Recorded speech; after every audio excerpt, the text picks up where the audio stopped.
Hello mga mi, magandang araw! Kagigising nga pala ni Dodong Max niyan, tapos mga ilang oras naisipan ko siyang ilabas. Paano ba naman kasi, nag-aalburuto na naman, hindi naman maperminti sa bahay. Kaya para iwas stress, ayan, binihisan ko na siya para lumabas kami. Kita nyo naman, pag binihisan ko talaga siya, ganyan siya palagi, ang kukulit. Minsan nahirapan talaga akong bihisan to. Kahit ano na lang kasi yung hinuhulbot sa gilid. So nabahisan ko na nga siya, kaya naman nagbihis na rin ako. Nang pabihis na nga ako, hindi ko naman alam kung anong susuotin ko. Ang tagal kong natapos na maghanap ng damit. Bakit kaya ganun no? Sa dami-dami ng mga damit mo, hindi mo pa alam kung anong susuotin mo. Ang hirap talaga maghanap ng outfit kung anong bagay. So mga ilang minuto din bago ako natapos. And finally, nakakita rin ako ng outfit. Alam mo, sa totoo lang, hindi talaga akong komportable. Pero sige na nga, wala na akong ibang choice eh. So ayan na nga, lumabas na kami ni Dodong Max para mailabas ko na siya at maigala ko na rin. Excited na si Dodong Max na lumabas. Sobrang tuwa niya nung ilabas ko siya. Minsan lang din kasi ako lumabas dahil nga nakakatamad.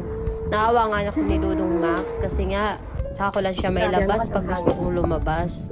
Pero minsan mapipilitan ka talaga lumabas para lang hindi na siya mag-alboruto dito sa bahay. Ang lakas nga pala ng hangin this time. Akala ko hindi talaga siya malamig kaya hindi na ako nagdala ng jacket. Para imbis na pupunta kami dun sa Rhine, nag-shortcut na lang ako dahil gusto ko nang bumalik ulit ng bahay.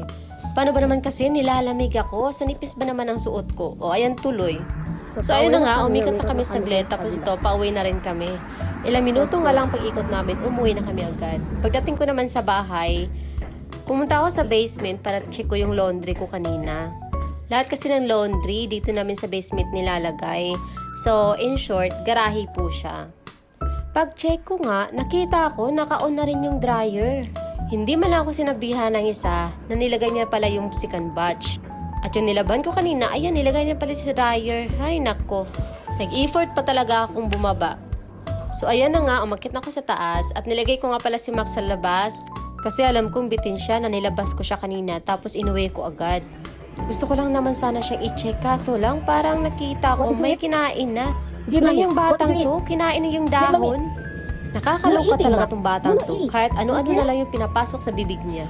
Hanggang dito na nga lang. Bye! Thank you sa panunood. Please don't forget to follow, like, and share. Thank you for watching.